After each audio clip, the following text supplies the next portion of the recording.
the past 5 decades, there have been many failed pitches or abandoned projects for each of the Star Trek titles. Some storylines were rejected purely on grounds of budget, like Robert Sheckley's Predator-style episode Sister in Space, that would have seen Kirk and an away team take on an alien killer capable of camouflage. Other stories are deemed too gory for a family show, like an unmade Voyager episode, where Tom Paris's arm is stitched back together with Borg tech after a shuttle crash. This list collects a number of abandoned projects from across the Star Trek franchise. Some of them are exciting what-ifs, while others are probably best left on the reject pile. So with that in mind then, I'm Ellie with Trek Culture, and here are 10 Star Trek episodes that never got made. Number 10. The Next Generation's AIDS Allegory. In his original pitch document for Star Trek The Next Generation, Gene Roddenberry reportedly included AIDS as an issue to tackle in his new vision of Trek. David Gerrold's proposed Blood and Fire was concerned with the contemporary fear of AIDS and the impact on blood donations. It would see an Enterprise away team board an abandoned ship which had been exposed to regular bloodworms. Due to Federation policy, any ship infected with bloodworms must be destroyed. The key to the away team's salvation was the donation of blood by the remaining Enterprise crew. However, it wasn't the AIDS allegory that saw the pitch rejected. The script also included a same-sex couple of Starfleet officers, an addition that producer Rick Berman was firmly against. Citing the fact the episode would be airing in the afternoon in some regions, he didn't want angry letters from mothers. Gerrold put this down to homophobia and left the show when he realised that the Next Generation crew were not interested in pushing the envelope. After turning it into a novel, he was finally able to see Blood and Fire as an episode when he was invited to adapt it for the fan series Star Trek New Voyages. Number 9. Voyager's Dark Homecoming. Whilst Voyager's eventual homecoming was arguably just as abrupt, the original 3rd season finale was to open with the ship appearing over Earth to fanfare and fireworks. Suspicious viewers would then be vindicated when, moments later, Janeway would murder her fiancé Mark and the crew would be revealed to be alien duplicates intent on colonizing Earth. Producer Brannon Braga pictured a scene where multiple Voyagers were heading towards the planet in an invading force. Another version of this storyline had the duplicate Voyager return to Deep Space Nine, but unfortunately the writer's room couldn't make either concept work. The story was abandoned in favour of the 2-part Borg epic Scorpion, which introduced the character of Seven of Nine. That finale also introduced Species 8472, who later constructed their own replica Earth in the 5th season episode In the Flesh. Meanwhile, a replica Voyager crew would eventually feature in the episodes Demon and Course Oblivion, proving that good Star Trek ideas don't stay abandoned for long. Number 8. Kirk on Star Trek Enterprise.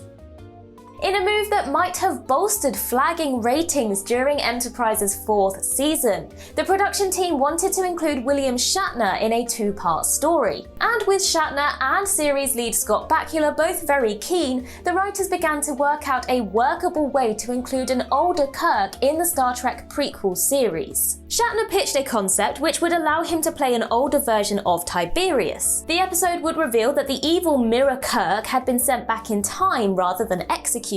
When Archer's Enterprise come across the adrift Tiberius, he hijacks the ship's transporter to attempt to return to the Mirror Universe. Realizing it no longer exists, he and Archer work together to discover that their meeting is the divergent event that created the darker timeline. Another concept revealed that the original Enterprise's chef was an ancestor of Kirk. The chef is sent forward in time with Captain Archer to keep history on track when temporal agents kidnap Kirk. Shatner preferred his own concept, of course, but neither storyline worked out due to negotiations between Paramount and Shatner breaking down. Number 7. The Day Q Went Mad. Of all the unmade Q stories on Star Trek, the most intriguing is Ronald D. Moore's idea of what would happen if Q lost his mind. The result of this omnipotent trickster god losing his grip on his sanity would have devastating effects on the fabric of reality itself. In his memo, Moore pitched an incredibly surreal cold open for the episode. It would begin with Jean-Luc Picard walking down a contemporary New York street, still in Starfleet uniform but carrying a a briefcase. Across the street, Will Riker was banging a loaf of bread against a building. Meanwhile, a knight in shining armor is the local police officer, while a Klingon cab driver cruises past Picard. The camera pans across to an alleyway where a disheveled Q in tattered clothes and living on the street mumbles, "I used to be a super being." The writing team were behind Moore's wild vision of a Q episode, but it was eventually vetoed by the producers. It was potentially too weird for a network television audience. But the idea of Q unraveling the universe as he unravels mentally is a strong one that is prime for revisiting. Number 6. Star Trek the Musical. The closest Star Trek has come to a musical episode is arguably Voyager's Virtuoso, where the Doctor's opera singing enchants an alien race. However, there have been numerous attempts to do a musical episode over the years. Ronald D. Moore originally pitched a musical episode for The Next Generation. Unfortunately for Moore, who was a passionate advocate for the idea, none of the staff writers wanted to take it on. Moore attempted to pitch the idea again when he was working on Deep Space Nine. Again, the writing staff weren't keen to do it. The closest Deep Space Nine comes is in various scenes set at Vic Fontaine's holographic nightclub, where Kira sings Fever and Sisko sings The Best Is Yet to Come. The prospect of a musical episode reared its head again on Enterprise when Linda Park voiced her desire to do a musical episode. She was a trained ballroom dancer and wanted to showcase her own talents, as well as the singing voices of John Billingsley, who played Phlox, and Scott Bakula, who played Archer. It was another unsuccessful Star Trek musical pitch. I mean, to me, Lower Decks seems like the natural home for a potential musical episode. Number 5. Star Trek's inverted slavery plotline. While Star Trek dealt with racial tensions in the far more allegorical episode Let This Be Your Last Battlefield, Gene Roddenberry originally wanted to tackle these issues in a far more overt fashion. In his original series proposal, Star Trek Is, Roddenberry provided a story concept known as Congo. The central premise was the discovery of a planet that had parallel development to Earth's own. On this world, the white savages were enslaved by the black traders. Writer Barry Trivers took Roddenberry's concept and adapted it into Portrait in Black and White, set on a militaristic planet where Lieutenant Uhura was the only crew member allowed to communicate with the population. As a Southerner, DeForest Kelley was taken with the concept and disappointed that the episode was never made. It was rejected by NBC for being too violent and unacceptable for network television. The script was worked on by a series of writers who attempted to make it more palatable to network executives, but were ultimately unable to do so. It was likely too incendiary a concept for network television to tackle in the 1960s, and ultimately it's probably for the best. Number 4. Deep Space Jam.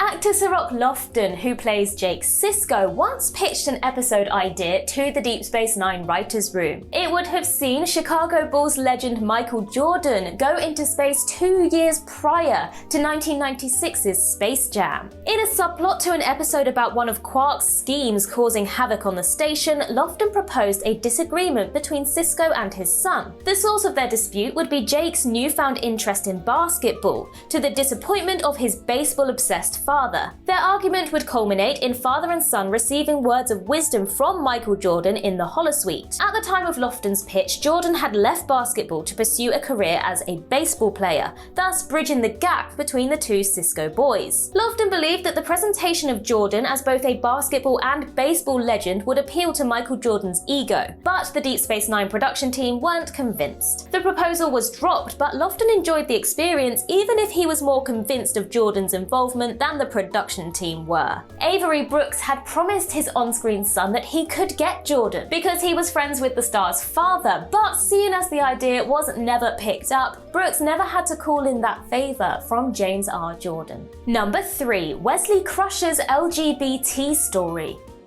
At a 1986 convention, Gene Roddenberry responded to a fan question about LGBTQ representation in his upcoming Star Trek The Next Generation. He acknowledged that it was time to feature gay crew members on the Enterprise, but as demonstrated by the rejection of Blood and Fire, this never transpired in any meaningful way. Another rejected Next Generation episode was to push things further and explore themes of identity, gender fluidity, and sexuality. Proposed by writer Renee Renee Echevarria. The episode would focus on Wesley Crusher and his friend Lowe's from the academy. The two are very close, but Lowe's decides to change his gender in order to become closer to Crusher. His species is able to biologically swap genders for a limited amount of time, so the episode would explore the prospect of what a romantic relationship for the pair would be like. It's a concept that is quintessentially Star Trek, and it would have given Will Wheaton some strong thematic material to work with as a returning guest star. But disappointingly and unsurprisingly, given the response to Blood and Fire,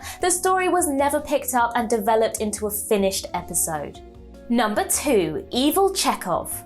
According to actor Walter Koenig, the Next Generation team were keen to have CHEKOV make an appearance in the series. Following in the footsteps of McCoy, Scotty and Spock, CHEKOV would be the next original series character to come into contact with the crew of the Enterprise D. The only issue which made it difficult for the writers was how to achieve this successfully. One story outline worked on by story editor Naren Shankar would revolve around the character being freed from a prisoner of war camp after decades. CHEKOV would work with the Enterprise crew to instigate diplomatic relations with his former captors. There would be a dark twist, however, and it would transpire that CHEKOV was actually the villain of the week. It would be revealed that he was using the situation to take revenge against his brutal captors and avenge himself against the Federation for abandoning him. The sabotage plot would be uncovered by Worf, the orphaned Klingon who had been raised by Russians and saw CHEKOV as a national hero. It's a compelling story idea, but the idea to bring back Koenig was eventually dropped by the production team. Number 1. Hitler's Dad. The original writer of this potential original series episode is unknown, but the presence of the pitch document in the Roddenberry archive suggests it was an idea from the show's creator. The episode would have revolved around a temporal scientist on board the Enterprise whose time experiment accidentally brings aboard an Austrian from the 19th century. The man is revealed to be Alois Schicklgruber, who would adopt his stepfather's name Hitler much later in life. Alois Hitler would go on to father a young Adolf Hitler. The Enterprise crew are then left with one of the most enduring conundrums in time travel fiction. Should they change the future by averting the birth of Adolf Hitler? A thorny ethical debate over sterilization ensues, involving a Jewish geneticist who's a crew member on the Enterprise. They eventually decide to send Aloy back to father his son, concluding that it was nurture rather than nature that made Hitler the monster that he was. It never developed any further than that original pitch idea, and I'd say that's probably for the best. Given the lingering trauma of World War II in the 2 decades between the end of the war and the start of Star Trek, it would have been a very difficult tonal balance to strike. And that concludes our list. If you can think of any other examples, then do let us know in the comments below. And while you're there, don't forget to like and subscribe and tap that notification bell. Also head over to Twitter and follow us there, and I can be found across various social medias just by searching Ellie Littlechild. I've been Ellie with Trek Culture. I hope you have a wonderful day, and remember to boldly go where no one has gone before.